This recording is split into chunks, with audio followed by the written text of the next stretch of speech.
T-minus 3, 2, 1,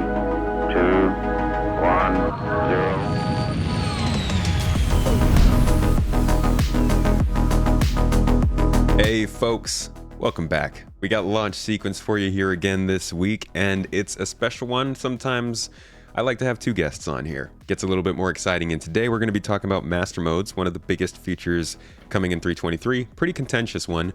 And this is kind of a part one of two. We've got another part coming up in a couple of weeks we'll talk more about later. But today I've got Avenger 1, known combat guy, and Splen, impressive racing guy, to come in and share the feedback and sort of perspectives on master modes from their different fields, and then maybe throw a couple wrenches in my way and see if I can mix things up. So thank you for joining me today. Welcome, Avenger 1. How you doing today? Good, man. Very good. I'm finally over the COVID, so I'm feeling better. Can talk. Congrats. Congrats. I'm not coughing every 10 seconds. Yeah, it's good to hear, dude. Well, it's good to not hear. Well, I'm happy for you. Splen, how you doing? I'm doing pretty good as well. I'm actually just getting over a head cold myself. So if you see me crank my mic down and cough off to the side, it's just because of that. But yeah, glad everyone's feeling all right today, and we're looking good. Let's talk about that universe, huh? Yeah, let's do it. Well, as you all know, this is your weekly launch sequence supported by supporters who are currently in the live chat. If you want to help us keep this happy and going and ad-free on audio platforms, become a Patreon or YouTube channel member. As for you guys, though, y'all have been testing out master modes for, what is it, like 6 months now? 4 months? How long has it been kind of in our hands? No. I'd Summer say of last 3 year, months. right? 3 months, like actively. Yeah? Yeah. Okay.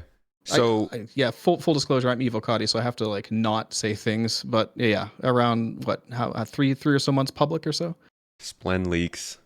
Yeah, sorry about that. I'm like, yeah, midsummer. You heard Wait it a here minute. first.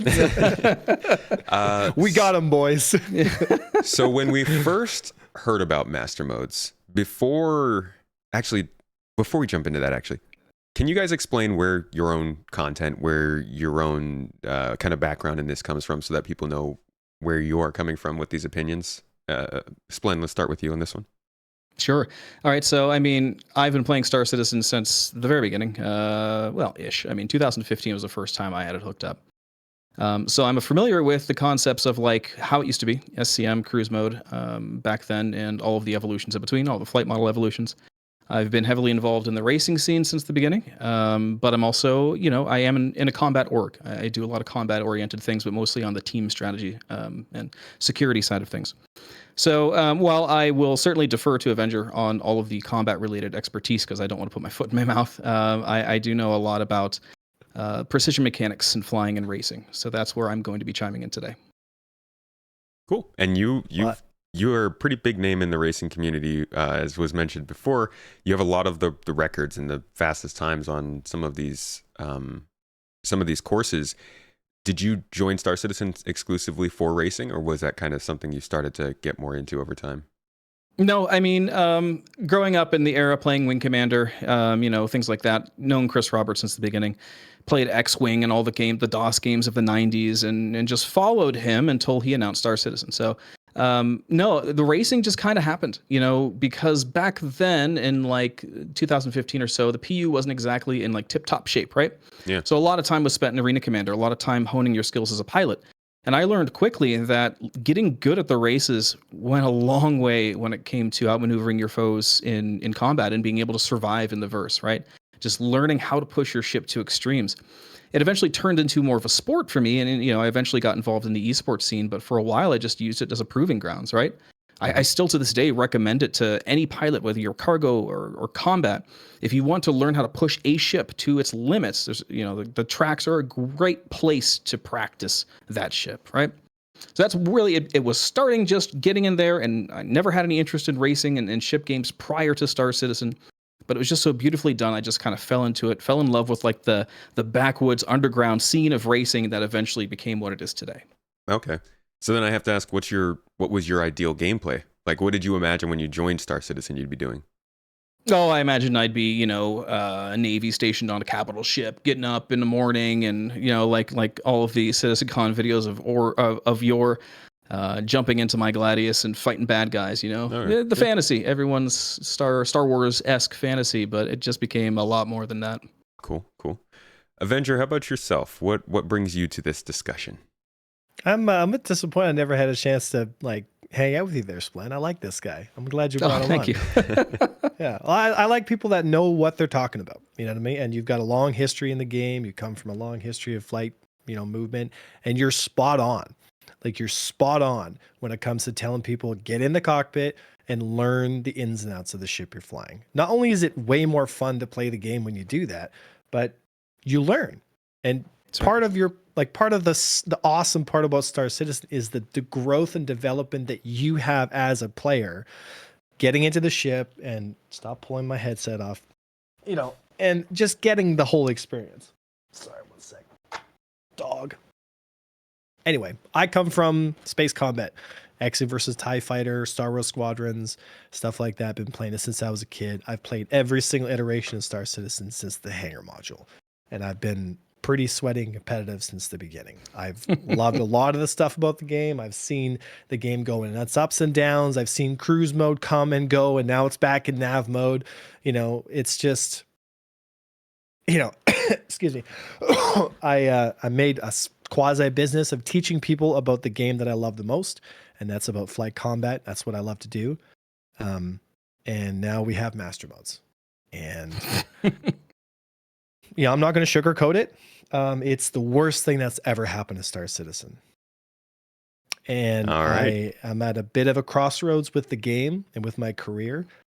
I have a lot of faith in Yogi, but I think there is a fundamental problem going on within CIG right now, and I think it needs to be addressed. And I'm actually midway making a video to kind of block out and explain to people what's going on, because I don't think people realize what they are giving up because they are not informed. And I think it's the responsibility of the people who are informed, like Splen in the racing community and myself in combat, to kind of tell people like, by the way, guys, this is what you are giving up, because you are giving up a lot, right? It's just like, I hate to say it, but it's just like those political bills that get shoved through and people don't even know what's going on. And then they read the bill later and it's like, oh, you did that? And it's like, yeah, nobody noticed. Nobody said anything. But that's what's happening right now. I really believe that. And I'm furious. Well, we're going to get into the details today on that, and probably into the fury. Before we do, though, I do want to go back to something else you had said. You mentioned cruise control. Then you mentioned how that was kind of back in with this nav mode. Something that, as to what you were saying, Avenger, people aren't as informed. I think one of the biggest things is that people don't know how this has changed over the years and the feedback that's led to this point. So why don't we start by going back to pre 3.0. How does this relate to how Star Citizen used to play? You're talking 2.0 or 2.6? 2.6. So 2.6 used a different flight model. We didn't have afterburner mode. We didn't have cruise mode or any of that silly stuff. We had SCM, right? And in that old model, you had a lot of high accelerations, a lot of high turn rates. Fights were typically fought within what's called mid-range, which means both parties had nose on the whole time. But because the gameplay was so much more intense and fast, the gameplay lended itself more to the pinpoint aimers. And it was fun for a time, But I'll be honest, what that was compared to what the game is now in live, the live model that we have now, like right before Master Modes, the one we're playing now, is significantly better than those old 2.6 models, in my opinion, right?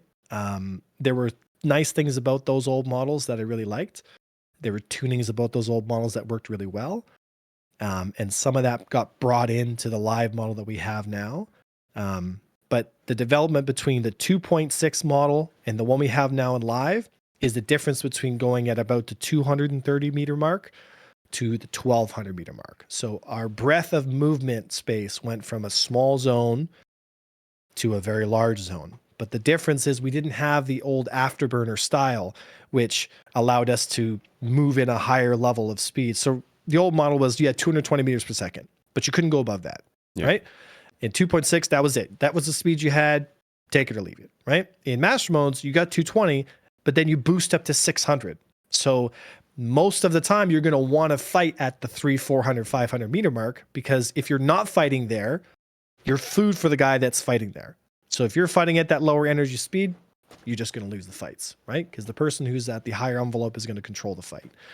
And that's because, sorry to interject, but that's because the fight is being based around speed rather than something else that would say, speed if you were is fighting. life. Speed is control, right? Because if you can orbit a guy at a higher speed, you can dip in and dip out of combat. You can control the distance you're engaging at. You can decide where you want to take damage and how much damage you want to take. You can work an angle on the enemy. You can look at his nose. You can move across it. You can fight him in the pitch. You can fight him in the yaw. You can decide how you want to move across him. Like, that's never changed. But the thing is, if you don't have the breadth of movement space to actually make those maneuvers, then you get into this weird zone that we're at now with master modes, where we have super high velocity projectiles, which reduces aim skill. The higher the velocity, the less aim skill you need. It's that simple, because the less prediction that you require. And because we've gotten to cone fire, which means I'm going to shoot, but I'm going to have a big beating pattern.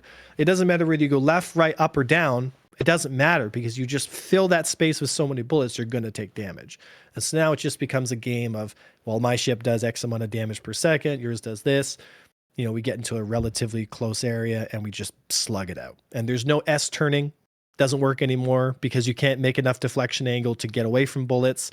There's no like so much rate fighting anymore, because you have these ships that are pigeonholed into certain classifications, you know, for our own good. And they've made it so that you can't, there's no skill gap. There's no taking a ship and winning the fight. Like in live, yesterday I was streaming. I took an Aurora with 2 bulldogs, and I won a dogfight against the Gladius pilot, who was trained but was still an amateur pilot. But the fact is, I could still do that. But if you try to do something like that in master modes, there is not a chance in hell, because there is no space to maneuver. There is no maneuvers I can do or space for me to exist in a ship like that versus a Hornet versus a Gladius, because the classification has put me in a spot where I simply won't be able to win. So if I have a more expensive ship I spent more money on, I'm going to win against the sweaty dogfighters like A1, because I brought the better ship to the table. And that's what disgusts me about master modes, is we are losing the space where people can take their pilot skill and make a definite impact in the battle. You know, and this, what's also a bit disappointing for me is this attitude from some of the community that comes from like, oh, well, you guys, you know, you just want your ego patted, this and that. And it just, you are missing the point. You are missing the point, because at some point down the road, those people are going to want that deeply engaging experience, right? So for example, Splen, you race, you love racing, correct? That's right. Okay, I don't race, but what if I wanted to be a racer like you? So I'm going to tell CIG, look, I like racing, but I don't want to put the time in like Splen. I don't want to actually spend all that time like learning the tracks and being good. No. Give me a racing ship that basically is half the speed. Nerf him to the ground so that I can compete with Splen, because I don't want to put the effort in to be a better racer. That's what's happening. And it's being met with like thunderous applause from this portion of the community that does not play Star Citizen. They look at some of the gameplay and they're like, yeah, it's great, it's fantastic. And it's like, you don't know what you're giving up for this, because they don't play the game on a daily basis. They come in, they play for an hour, they shoot some NPCs down, and they're going to go play master modes. They're going to shoot some NPCs down. They're going to be a little closer, and they're going to be like, this is great. I support this. But it's like, but you don't know what you're giving up for this, man. Like, it astounds me. The level of, sorry, go on. Well, I just wanted to draw a comparison back to what was going on with the game before. This is obviously a distinct difference, because they're adding in, as you said, a lot of other things. Gimbal mode seems like it's a really big part of how it's changing these kinds of speed restrictions compared to what it would have been before 3.0. Oh, gimbal mode, don't get me started. It's just an auto aim. They might as well just call it what it is. It's an auto aim. But from what you're saying, that was a big part of why back then this kind of a movement system wasn't as impactful as it is now with what they're doing with boost, with the way that that weapons are gimbling and stuff like that. Because what I'm trying to understand is, why is master modes different from what we had before? It's different because they're trying to classify ships. They're trying to put ships into roles where they do that role well and they don't do any other role well at all because they want ships to have a purpose, which I agree with. However, the way they are going about it is fundamentally flawed because they're pigeonholing ships so hard into these roles that they're leaving all the flight expression out of it. I mean, the difference between master modes and the old models is that master modes is slower and has a tuning which reduces the skill ceiling so much that the differences between the ships become the defining factor in a dogfight or in combat, regardless of player input and skill. And that is wrong. That's very bad for Star Citizen. It's a game that I think a lot of people have always been into because it's so based on player skill. You saw that kind of backlash when they talked about RPG skills. People didn't know exactly what they meant, and the first response was, wait, a skill system, hold on, what about the player? Another part of master modes I think people kind of talk about that I don't think is as important as what you're saying, but it falls in the same category as that master modes is something defined by an arbitrary value rather than engineering and power balancing or something like that. Do you guys have a lot of opinions on that? Yes. Tell me about it. Quite a few. All right. So, I mean, what the term we're looking for here is rock, paper, scissors, sort of getting to what Avenger 1 was talking about. This is a term that's commonly used in this when we're talking about ships being pigeonholed, right? So most certainly that is... Okay, well, let's put it to you this way. Back in the day, if I wanted to go into Battle Royale with an M50, I was able to employ different strategies to come out on top. Whether that was blitzing through opponents and doing, powerful attacks and zooming out like the ship was designed to do when it was still called an interceptor. Yeah, we could do that. And even in the current flight model, not master modes, I'm able to, for like a great example was the last race of the Stanton Cup. The track was a track where the meta ship was the Mustang Gamma out of what we were able to take. I chose to bring an M50 because that allowed me to, while it wasn't the meta ship, while it wasn't going to maneuver as fast, I could be smaller, avoid debris more, and use my own strategy as a pilot to be able to emerge victorious. With ships being leveled off, with the skill cap being leveled off, we are now... It comes back to that commercial for the Fury where everyone was like, it's the ship. And I'm like, it's the pilot. And I was basically the only one who said that. Now it's becoming, it's the ship. So we're at that point. What does that mean for racing? Well, pretty much the same thing, right? Where we had a variety of racing ships before that were chosen for different events. It may be boiled down to, there's one ship that's the meta, unless they do a really good balancing act. It's the same thing applies. If they don't have a good balancing act with these ships, they're not going to be able to compete with each other. You know what I mean? You're not going to ever see the days of old where we had Hornets and Super Hornets and Gladiuses and M50s all fighting together in a furball and various pilots be able to emerge victorious. Like, we're going to be shoehorned into our certain roles. Those ships are never going to be seen in a 1v1 encounter again, and so on and so forth. Right? So they have a struggle of they need to balance the game to make sure that it is fun and it makes sense. But that sort of sim element of being able to use a tool to do what you want still needs to be there. And seems you guys feel like they're leaning far too much into that earlier idea of just making sure it's balanced for fun for everybody. Look, all I'm hoping for at this point is a compromise. I understand that the calculation in live, what we have now, the calculation for winning a dogfight is less about the ship and so much more about the pilot inputting the controls. It's about 90%. The pilot, 10% the ship. At high levels, that 10% makes a big difference because the guy that's in a Hornet is going to be winning against the M50s and vice versa, right? So there is differences between the ships at high levels. But for the vast majority of players that play Star Citizen, you can put a Splen or an A1 or someone else who's got some significant training in almost any ship, and they'd still come out on top.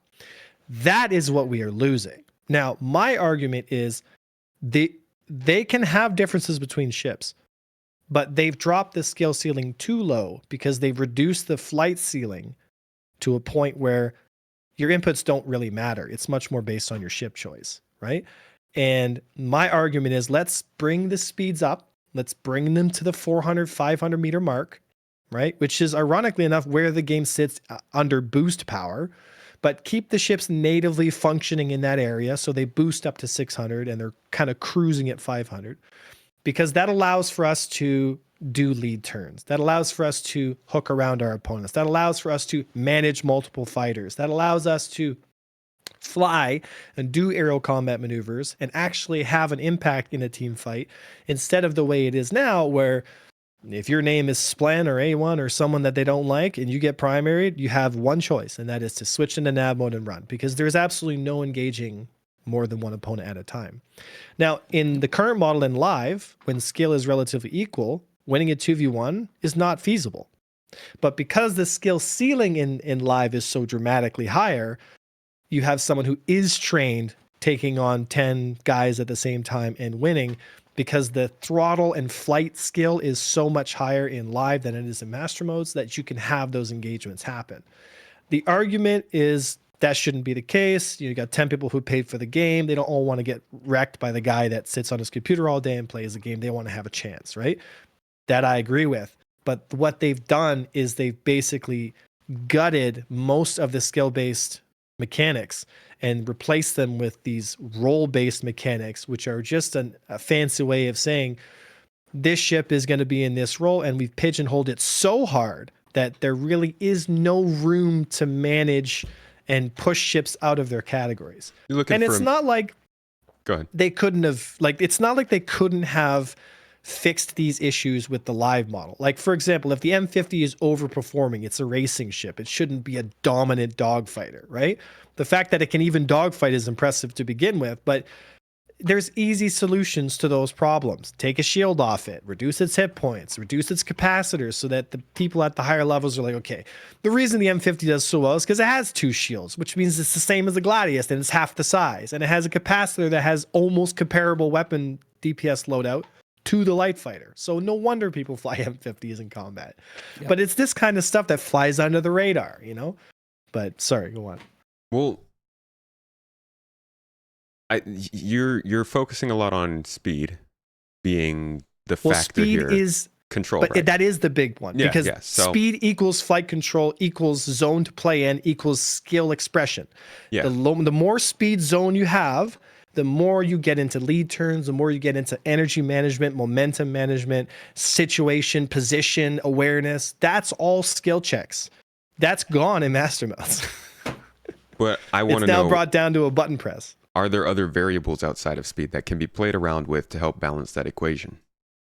Okay, let's talk about them. What do you think are some of the variables?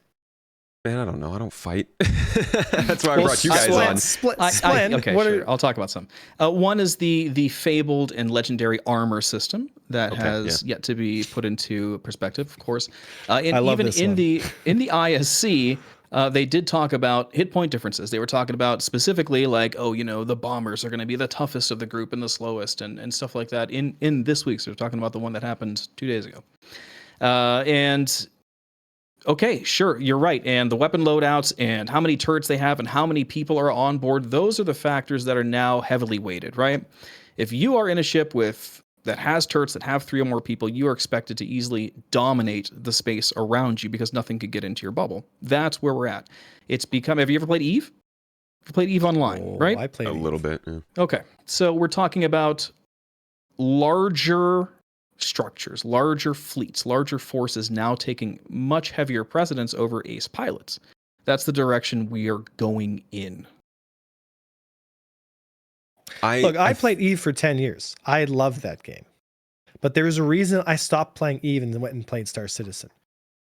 There's also, and here's the thing sometimes people need to wrap their heads around, is Star Citizen does not have a skill system. We don't have dogfighting trained to level 5, which does 20% extra DPS on your main guns. God, thank God. And I don't ever want that to be in the game because don't that's even speak it into existence. because it's disgusting, right? Like the reason we play Star Citizen is because we can get immersed into the world. I mean, Chris himself, I just watched his Kickstarter video again because I'm referencing it in the video I'm making. Don't hurt yourself like that, man. But it's like, look, he loves PC stuff like we all do. He wants the game to be an immersive experience where people put their time in to get the results out. And he even says right there, he's like, I want players to be in the game and to engage other players. Like he wants PvP in the game. So it's like, who are we kidding here, guys? Like It's one thing to make ships viable. I'm all about that. But there's so many other ways to make things viable without dropping the skill ceiling so low. When we went to the system in live, at first I was like, I don't know how I feel about it. But then as I kept playing it and as I started really getting into it, I was like, it's a genius system. It really works well. It's not unfixable. Like, take the square box that we move in live and make it a circle. Right? Take the input delay in so people can't wiggle, to have the controls smoothed out so it's better for mouse keyboard so they don't feel like they're moving around so jagged. Add cone fire like how it is in master modes and get rid of fixed assist so we can actually saturate people out of our zones.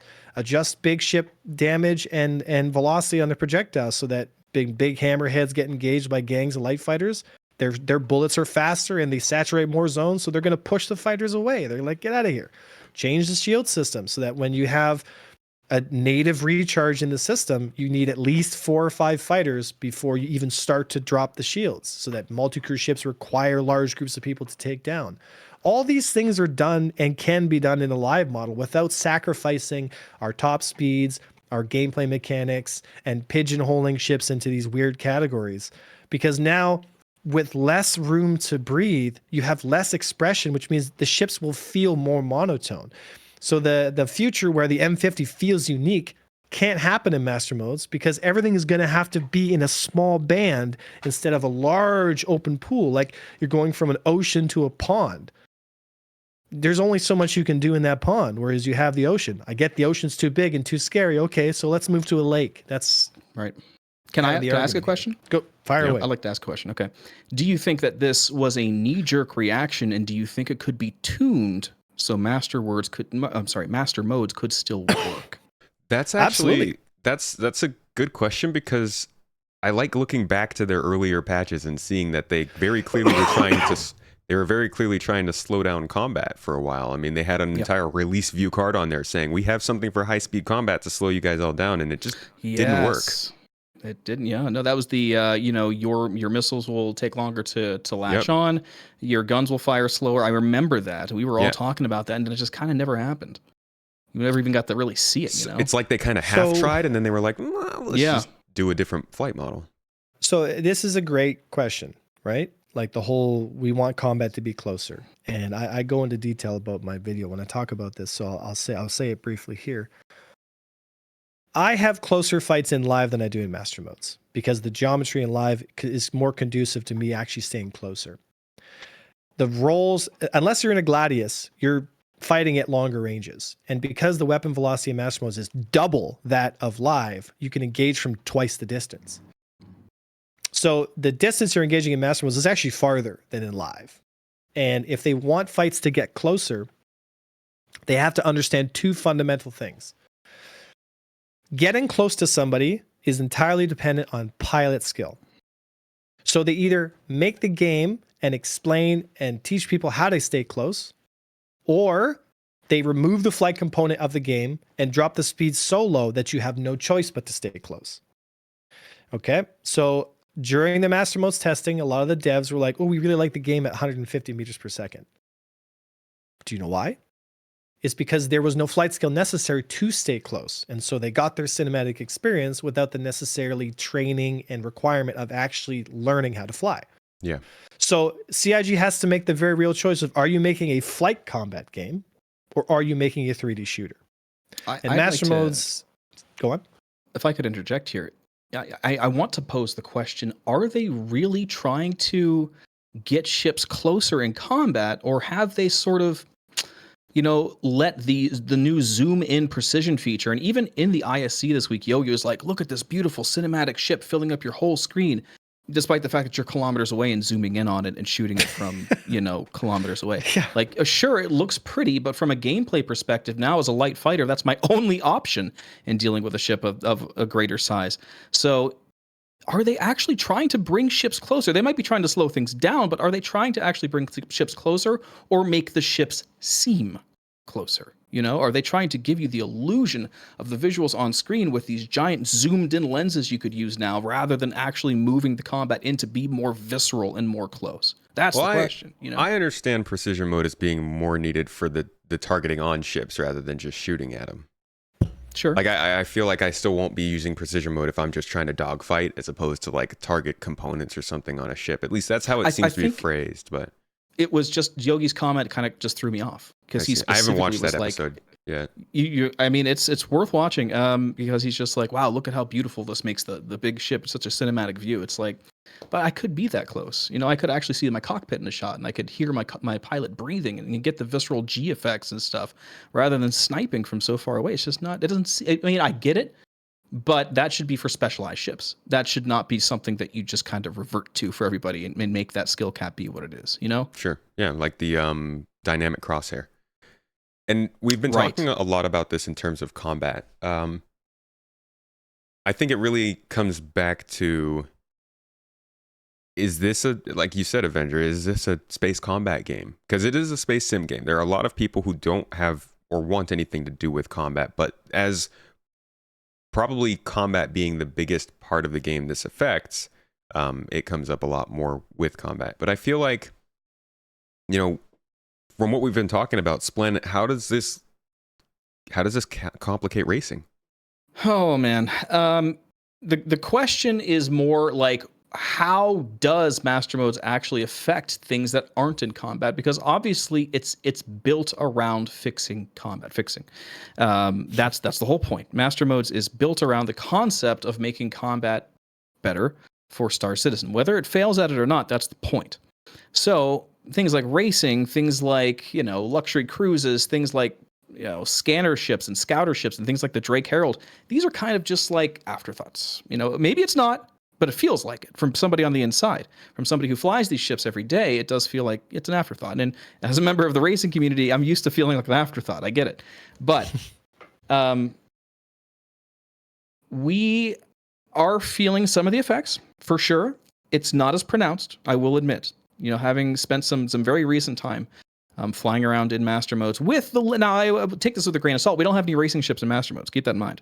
The closest thing I have is a Kruger, Kruger P-52, which is not. It's not a racing ship. It's not built as one. It wasn't designed as one. The 72 is. We don't have the 72. We don't have any racing ships for me to play with, so I don't know what their plans are for racing. But going back to what Avenger said about the SCM speed and boost speed differential, that enormous gap between the very, very slow feeling SCM and just holding down boost and getting double, if not more, of the speed, it is extremely pronounced in racing. It is a problem. Basically, if I don't hold down boost the entire lap, and suddenly if I run out of boost fuel in the middle of it, I'm dropping down to half my speed immediately. People are going to go up my rear end. Like, I'm going to get rear-ended by somebody. Like, it doesn't make a lot of sense in the scope of racing. Something I had suggested early on was for a racing ship, you know, make sure they're balanced so they're not going to do anything weird in combat, like remove the shields or you know, don't make them have two, have them have smaller guns and so on and so forth. They don't need to maneuver as hard as a light fighter, but they should be faster. Why is the SCM speed of like a Kruger so low? And again, granted, we don't have any racing ships, but I'm hoping that the differential, at least, it should be changed for all the ships, but for racing ships especially, the differential between SCM speed and boost speed should not be this much. Because, like, as a racer, you should be naturally able to go fast in your ship. That's the whole point of your ship. The boost should be something that you are strategically planning when to use, whether you're using it on turns or takeovers. You know, that's how it currently works in the current flight model, and I will say it works very, very well for that purpose. You know, we have racers spending weeks practicing on tracks just knowing where the best places are to use boost and let the boost fuel recharge. The strategies are unreal. The skill cap is also unreal. Is it too high? Yeah, it's too high. It's a little bit too high. We didn't need to go this much of a knee-jerk reaction. Like Avenger was saying, like, certainly I would like to see more competition in my field. Of course, I live for competition. That's the whole point of being a racer, is you want people to be able to keep up with you, and you don't want to be competing against the same 2 or 3 racers every single day and nobody else has a chance in the world, right? Because they just don't have that talent. They just don't have the skill, and there's not a lot they could do other than spending endless, constant weeks and hours like a true esports professional would. They're not going to be able to come anywhere near. So yes, the skill cap could be crunched a little bit. Did they need to go this far? Absolutely not. Now, all that aside, that is the current, my thoughts about how it's affecting racing. But There's a lot of other things that don't really get talked about because, again, flying under the radar here. When you hit the SCM speed, here's the thing. Like everyone, well, let's introduce the concept of tricording to this conversation. I'm sure it's one Avenger One, of course, knows very well. But the tricording in racing is incredibly important because that's the only way you're going to, in a current flight model, to maximize your vector in a lot of situations, especially, of course, 0G. That's not really a thing in master modes as much as it was before. You get a slight boost up until you get to SCM speed, but it's pretty much negligible at this point. They don't really want that to be the reason you're better than somebody else. And I agree. That's fine. We don't need tricording to be the be-all, end-all of why you're faster than somebody else. But now we're in the situation where when you hit SCM speed, all of that extra acceleration you would have had is instead put to the other thrusters. So you hit SCM speed, and suddenly if you strafe in any direction, it's really jerky. Like you get the sudden, like unexpected boost in these directions because suddenly that's where all that acceleration is going. You can no longer put it forward. It's no longer divvied forward at all. So we're in this kind of weird spot. So I get it. It's still in dev. We haven't, again, had any actual racing ships in master modes yet. And finally, the biggest point of all here, in 0G, this is all fine to test. Remember that we are getting substantial changes still for atmospheric flight with the control surfaces, and that's going to turn racing on its head. So it's not, I'm not in a place where I can pass judgment as much on racing as I will be able to once we actually get A, ships, and B, all the systems in place. I need all the parts to actually fit into place. I don't even know if we should be racing in SCM or nav mode because it's barely functional on some of the ships. Right now, it doesn't function at all on the Kruger ships. So long story short, I am saving a lot of my judgment, but I do share a lot of the sentiment Avenger 1 has. The real question is, what are we going to do about it? Because there is a non-zero chance that this is the way it's going to be something like this similar. How is the face of combat in Star Citizen going to change, and how are we adapt to it? Because there's a non-zero chance it's just going to be that way, So we need to think about what that's going to mean for the actual gameplay itself. Is the game we love going to be just so different it's not even worth trying to remember anything from the old days of when we learned how to pilot and just starting over, or is it salvageable? That's some questions we should be asking because at this point we're very deep into it and they are very dead set on this. I can answer that question. In my opinion, I can answer that question. Here's a reality. If Master Modes continues with its current trajectory, we're moving to a place where the larger vessels are the only viable ships in combat. It's that simple. And what's going to happen is you're going to have what's called gang warfare or gank warfare, very similar to EVE Online. And the players that thought they had a chance in the current mode will have no chance. And there will be nothing they can do about it. At least in the live build that we have now, there's some room to manage. But once you get outnumbered in master modes, that's it. So you're going to have these blob groups going around, and if they have more people than you, there's really not much you can do about it. Well, then let's look at this from the perspective of they want to have the game be fun, and they continue to make changes throughout the last several years based on the things that they've added that weren't fun. Now, some things they do leave in the game, but oftentimes they'll find out the system doesn't work and they'll try to scrap it or something. Are you guys worried then that this might be something they try to scrap again in the future? If it does turn out that there are no viable light or small ships. We have been here before. We had cruise mode. We've done cruise mode, and guess what? It didn't work for all the same reasons nav mode is not working. So we're back to square one. We already did precision mode, which was a landing mode. If guys remember that, which was no, but that was precision movement mode. That was but it was a mode to. All these modes are a glorified way of de-skilling the game to make it more palatable for beginners. And my question is, look, you have made a choice to make a flight game where you're flying ships around. There's going to be people who are going to be bad at that. It's not a first-person shooter game. So you either need to, one, train them and teach them how to play and how to fly, which is the reason why people go to ground school for years and why jet fighter pilots take over a decade to train. You don't just throw a guy in an F-22 and be like, there you go, you just new to the Air Force, so you're a beginner pilot, let's throw you in the best fighter we got. People spend their entire lives training to get on board these platforms. And yet Squadron 42s, they throw you in the fighter right away, and it's just like, there's your beginner ship. Like, I get it, it's a single player experience, but there's no reason we can't have a deeply engaging, big skill-based system and still have the game palatable for beginners. It's the whole easy to pick up, hard to master phenomenon. Yeah, right. That's how it should be. That's what we've wanted. What I've always argued for was that, but the problem is now it's easy to pick up and nothing to master, because there is nothing to master. It's like what you're mastering is the knowledge of that ship beats that ship, which means I'll bring that ship. That's the knowledge skill ceiling. That's the skill check here.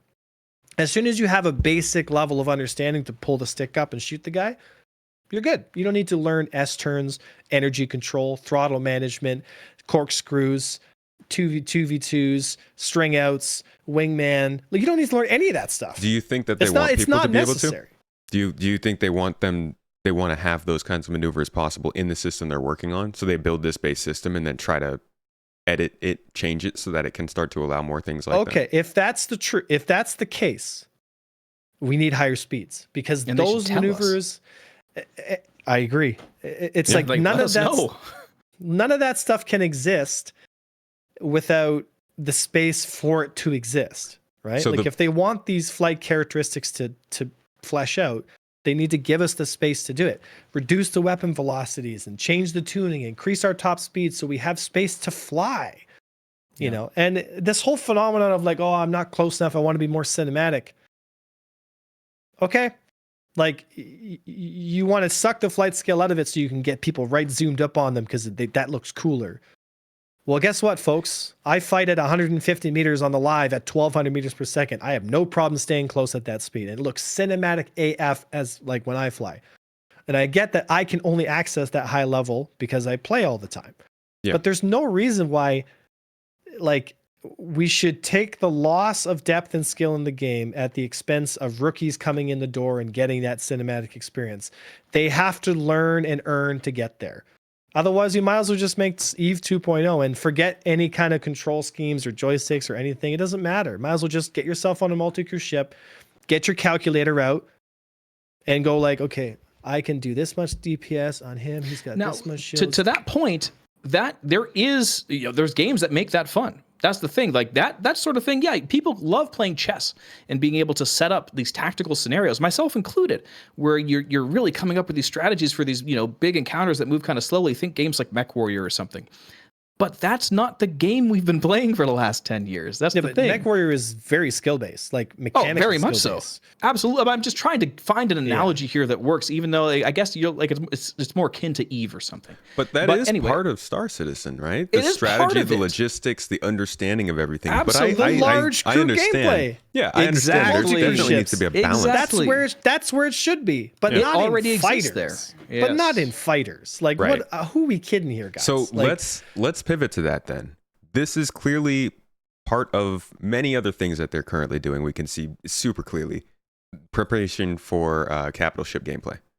How do you guys feel? Because that's definitely affecting the way both they're developing the game, and some might say that's because most of the money's in capital ships. Some might say yes, that helps them to push more of these large ships. But how do you guys feel about that coming in and starting to shift the focus of what they think is important when it comes to these things? Have you ever played Battlescape Infinite? I have not. Yeah, so that is a game where it's pretty much arena based, but it's a very large arena, and they do have a mix of fighters and capital ships. And I would venture to say it's done decently, because things are able to use their various powers to outmaneuver each other, and it's fine. If we're going in that, those ships can also move very fast, so it's kind of apples to oranges in this situation. But it is a game where that sort of like mix of ships gameplay is okay, and it is a first-person thing. It's not EVE. It is a more large-scale game. So there's ways of doing it where it can work and it can be fun. But like we've kind of been alluding to this entire conversation, it seems like that's gonna be it.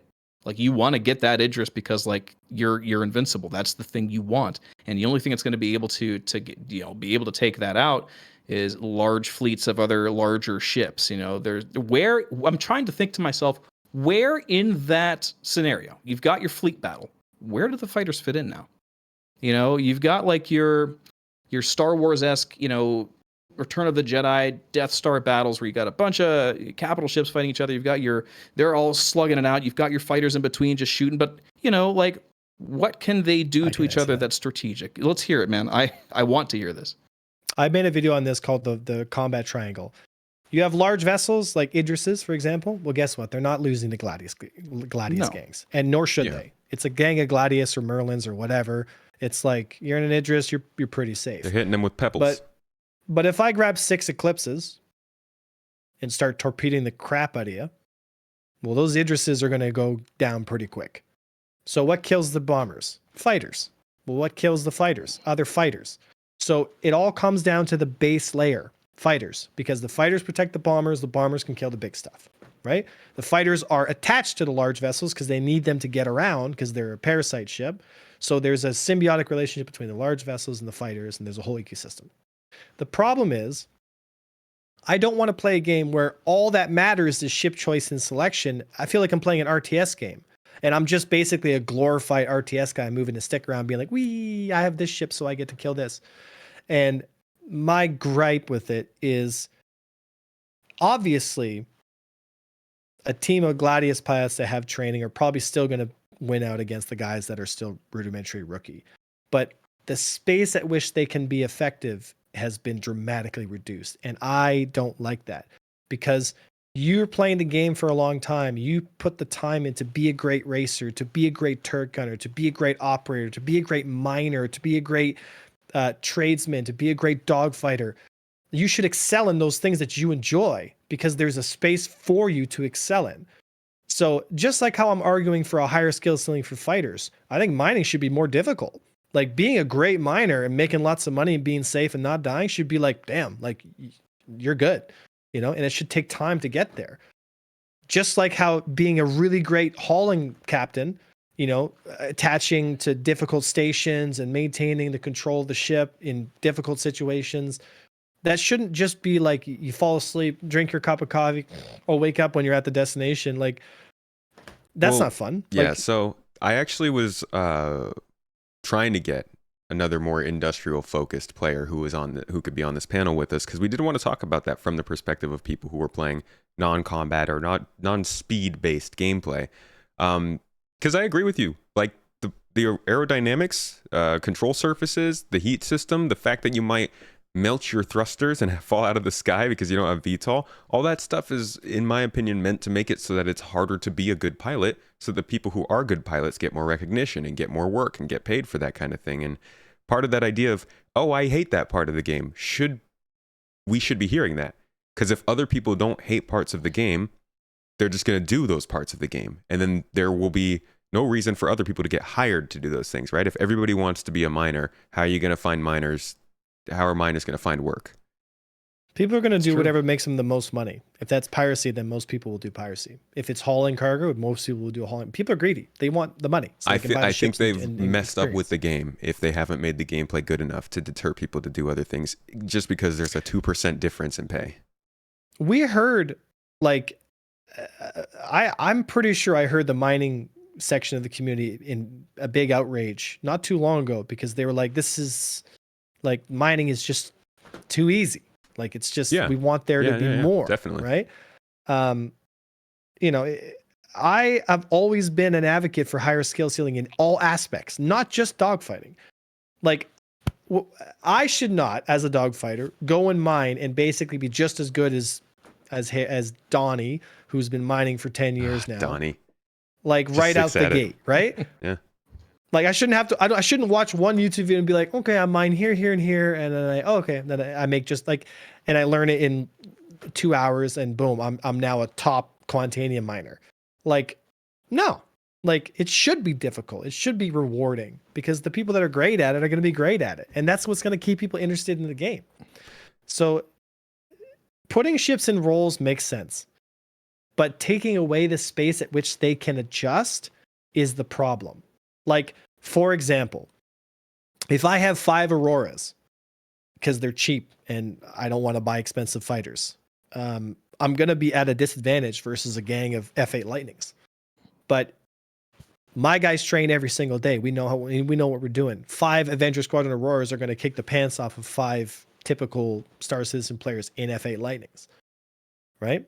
I'm not saying we should go back to live because the disparity is too much and people complain about it. And as much as I love killing people in an Aurora, it's not conducive to the health of the game. But there's got to be a compromise there. There's a compromise, And what they've done is they've gone so far on one side of the spectrum now. I have a hard time arguing that it's not pay to win. Because if I and other guys who are really experienced in combat can't scale the gap because there's too much of a disparity between ships, what are we doing, guys? Like, if I can't do it, and other people who play the game every single day, they can't take a ship from this category and sort of scale the gap over because you're in a Hornet. Guess what? Hornet always wins because you've chose the wrong ship against it. That's pay to win, because if I can't affect the outcome with my player skill, then what's the actual calculation being done? It's the ship you choose and the weapons you put on, which means how much money you spend. Or you're just not good, Avenger. There's always that. Maybe all the tournaments and all the time I spend playing around, maybe I'm just bad at the game. Every day is just a waste. Yeah. But this is, and the thing is, what really gets my goat is when people say, "Oh, Avenger, you just want to hold your position up top and stuff." And I'm like, you are not hearing me clearly when I'm saying this, because you one day are going to want the skill ceiling to be there, because you're going to get into a position where your skills will get you out of a tight spot.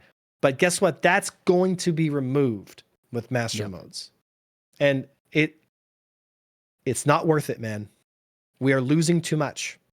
I did not sign up for this. I did not agree to this. I think it's wrong. I think it's disingenuous on CIG's part. And to be quite frank, not to be spicy, but I feel betrayed and lied to from CIG. And you might laugh about it, but I've spent 10,000 hours at minimum playing this game.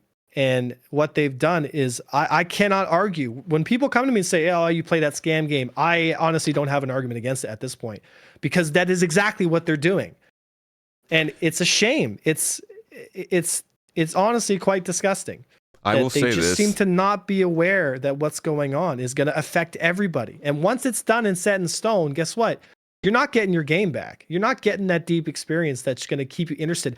I am bored of master modes already. I've spent like 50 hours, 100 hours in it, and I'm like, done, bored. I will say this.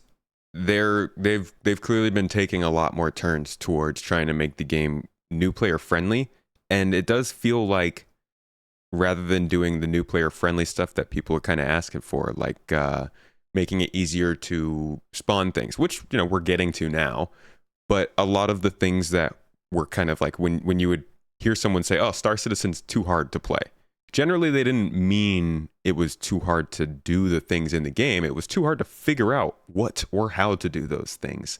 And I do worry that maybe they were taking that criticism as, oh, the game just straight up is being designed as being too hard, and are trying to make it easier to embrace for the long term.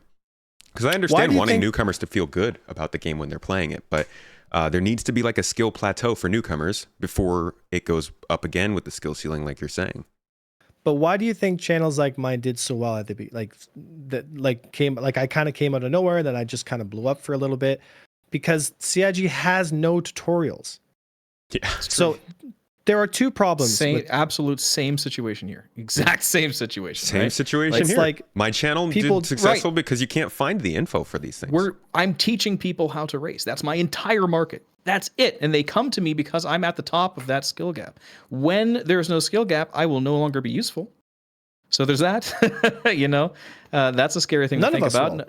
No, like it's just a matter of, and again, going back to, it's not an ego thing. It's not an ego thing. We care deeply about this game. If I don't get another single viewer on Twitch, I don't care, as long as the game is fun to play. That's the whole point, right? That's the whole point. It's always been about that. It's never been about us. It's been about the game. Well, there's a lot of stuff in this game, from the item finders to the navigation tools, the voice comms that we use for even this podcast. There's a lot of different ways that people and services are kind of picking up for the fact that the game hasn't developed far enough to offer these things. I mean, you have looking for group channels, which are pretty normal, but tutorials and being a guide to other players is how a lot of people make their friends. It's how a lot of people find their groups, and that's been healthy for the game. But as you know, we're alluding to, it's also kind of hurt it, because that criticism of it's hard might be leading towards them making things easier, not necessarily in the way that would best benefit the game. We're going back to the beginning of this conversation. It's a knee-jerk reaction. It truly is. Like, you know, now this is of course hypothesis. If your hypothesis here is correct, and you think that they've been taking that criticism as we need to lower the skill gap rather than we need to make onboarding easier, that could very well be the case. I hope it's not. I hope, you know, for the sake of the developers and everybody who's going to be watching this and everybody at CIG who might be, you know, sweating just hearing about this, like we hope. I've always believed in the process of micro adjustments. Always. I'm a game developer myself. It's how I make my living. I spend 60 hours a week doing it. Okay? I am no stranger to what it means to make small adjustments and see what the client thinks. It's my entire livelihood. So the fact that we haven't seen much of that in any way, shape, or form when it comes to master modes, it's just like it was kind of thrust upon us. Now, to credit to what we were saying earlier about, you know, they are making changes and there's a chance they're going to continue to make changes. They need to let us know. You know, they need to tell us harder that we're going to do everything we can to try to make it right, you know, rather than just this gung-ho approach that's been taken. You know, because again, we signed up and played for a game for 10 years that is the game that it is, and we are going to be getting a different product. That's the old switcheroo. That is a problem.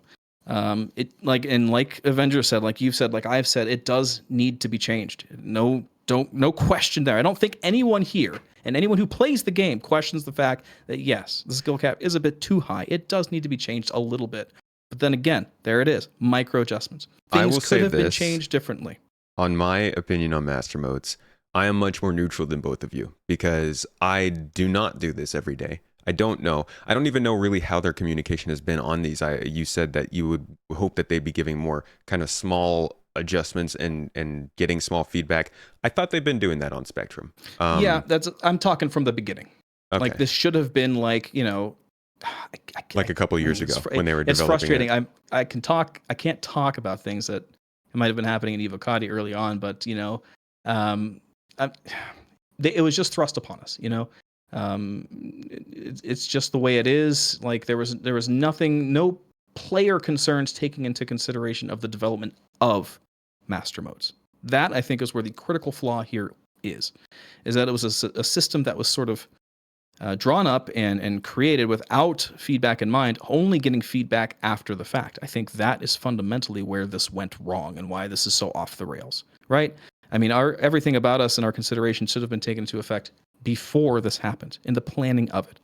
And they might have been just listening to a loud minority of players who were very, very disappointed in how difficult it was to kill Avenger 1. You know, and that's how we ended up in this situation. So, look, I think at some point we have to let the game dev, like designers, do what they do best, and that's think up of ideas to design it, right?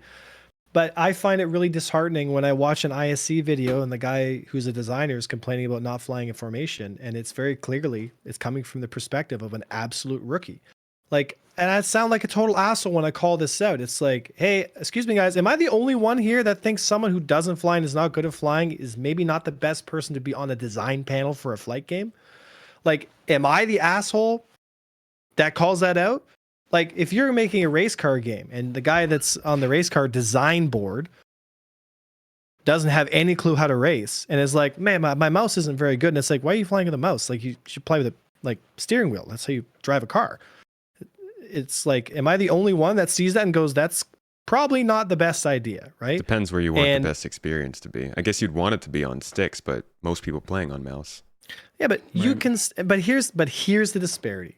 The live model, guess what? Some of the best players in the game are mouse keyboard. That's true. So to say that to say that the game isn't accessible with mouse keyboard is just simply not true. So there's a difference between the perception of what's going on and the actual facts and reality. The actual facts and reality is that the live model only needed some small adjustments, some changes mechanically to adjust for some of the shortfalls, and we would have had an incredible experience without much difference. But we went to master modes, and it didn't fix the problems they said. It doesn't fix jousting, because jousting Jousting is a symptom of poor flight control, which means either you remove the flight control aspect entirely and you make it so that there's no jousting at all because the ships just simply aren't fast enough to joust, or you accept the fact that jousting will happen because people need to learn how to lead turn, manage their energy, that kind of stuff. So, it's just, we went so far the other way, and I really believed that they were doing the right thing. And then when I got my hands on it and I really got into it, yeah, man, it's not the answer. Like, we shouldn't be doing this. Like, we should be moving to an in-between between live and master modes. We should have higher top speeds so we can have a space to fly and do stuff in. I've said this before. It's like we need to be sitting at 400 meter, 500 meter SCM speeds. So what if they just did speed. that? What if they just changed? I've been arguing for that. And what's worse is I ask guys that are on the dev team and they say, nope, speeds aren't changing. And it's like, why even give feedback then? Because they're so hell-bent on this one minute thing that they want to do, and they're not taking any feedback from any direction. They're like, no, it's got to be laser. It's got to be this. And it's like, yeah, but the guys, that's not working. It's not. It's like, you need higher speeds. Like, you need them. I mean, guys are already flying at higher speeds now. They're already flying at 400 meters per second because they're holding the boost button down. Yeah, that's exactly what I was kind of going to get to. Is like the boost tank is so huge. Like when I'm racing and doing laps, I have boost the entire lap. There's no nuance to it anymore. I just hold the boost down the entire time. Yeah, it feels awful. Like there's no nuance to boost timing and knowing when I'm supposed to boost. Well, there's no throttling. Yeah, because you have to feather the boost now, because in order for me to stay, let's say I'm chasing an opponent and he's flying at 600 meters per second, full boost, like, right? But my ship is an interceptor, so I'm faster. So I get to catch him. It's like the problem, that's the same problem we had in live. Some ships can catch other ships. Mm-hmm. If you have a Hornet that keeps running away from you, or a Gladius that keeps running away from you, well, guess what? Bring a Razor. The Razor could always force the fight because it's an interceptor. It has a higher SCM speed. So none of the problems got fixed. We just have more problems now at a lower skill ceiling. And it's fundamentally wrong. Like, and we're sacrificing the most important aspect of the combat and the flight experience.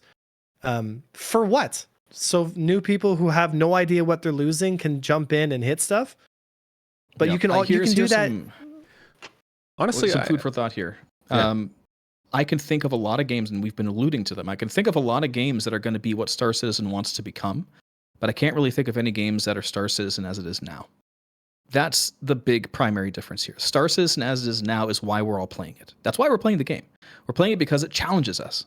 Pilots like myself, Avenger 1, a million other pilots who want to continue pushing the boundaries of this game and having fun and being able to discover new things every day because the nuances are endless.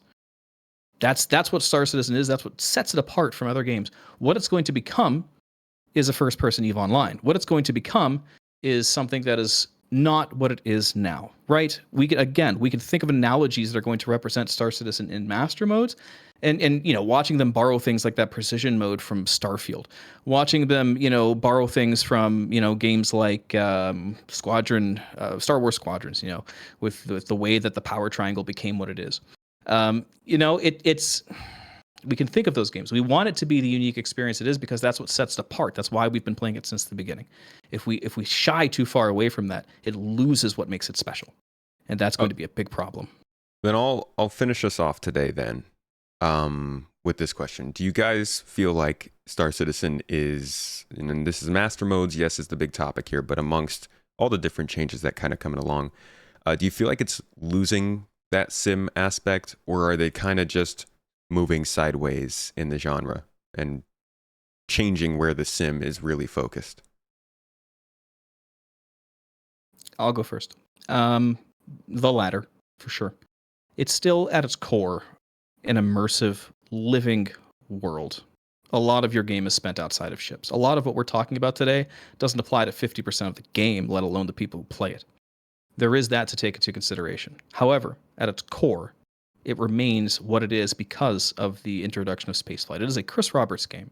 We've all, the people who've played his earlier games, the people who fell in love with what this genre is, this rustic World War II-ish, like that. What happens if we just went 900 years in the future and didn't really advance that much in technology, but enough to make it fun? That whole thing, the nuance of the ace skills, your red barons out there, he's loved that from the very beginning. And like, I just played through the earliest Wing Commander where they had ace pilots that you had to go up against once in a while, and it felt so visceral, even though it was a game from 1992 that I was playing on a DOS box. Like, he has that in him. He could do it. He's been doing it. You know, we feel it, and we see these pilots becoming legends in the verse in their own right because of how much they spend in this game. We need to keep that. We need to keep that alive. You know, not only from the standpoint of, hey, I'm an esports athlete racer. If everybody can do what I do, then there's absolutely no point to ever watch racing because no one will be special. That's also a big problem that I have to think of, is the entire sport of racing makes no sense when everybody can do it. There's no spectacle to it. There's no audience to watch it. Yeah, that's going back to what I was saying. If everybody can do everything in the game, you don't have a reason to need to be better at it. Besides, you know, enjoying it. Got to get paid. That's A1. I'd like to hear what you have to say about that. Have you guys ever played Elden Ring? Oh, hell yeah. No, watched it. Have you ever played Tarkov? Yes. Star Fox 64. Ooh, now My see, I can get behind that one. I speed run it. Yeah. Except for Skippy. Yeah. Oy. Yeah. Hey. He's good with all shields, three of those games have in common? They're goats. They're all the best of their craft. A high skill ceiling. That is true. Ceiling. The reason why we come back and play those amazing games is because it's fun to be challenged. Not so much that you get no success, but fun to be pushed, fun to be tested. That's what makes games exciting. This master modes that we are moving towards. And I'm going to address the people watching stream and whoever watches this video. If you're on the fence or you're neutral or you don't play Star Citizen very much, listen to me very closely. You will be where we are after you start playing Star Citizen. If you play Star Citizen when it comes out, you will play for the first 10 hours and have fun, and then 20, and then 100, and then 1,000. And one day you will get to the place that we're at, where you will feel like the game is stagnant, plateaued, boring. And at that point, you will quit. The problems that we are addressing now are the problems that you will face a year, 2 years, or 5 years down the road.